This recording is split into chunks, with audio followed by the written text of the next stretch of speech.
In this tutorial, I will show you how to fill a shape with color in Canva quickly and the right way.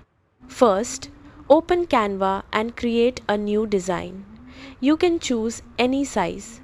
Once your blank canvas is open, go to the left panel and click on Elements.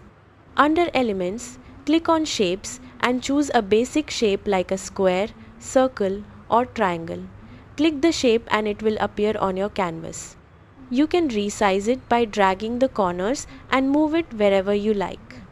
Now, here is the important part. Click on the shape so it is selected.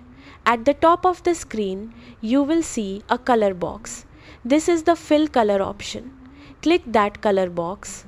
A color panel will open. You can choose any preset color, use the brand colors section, or click the plus icon to create a custom color using a hex code. Simply click the color you want and the shape will instantly fill with that color.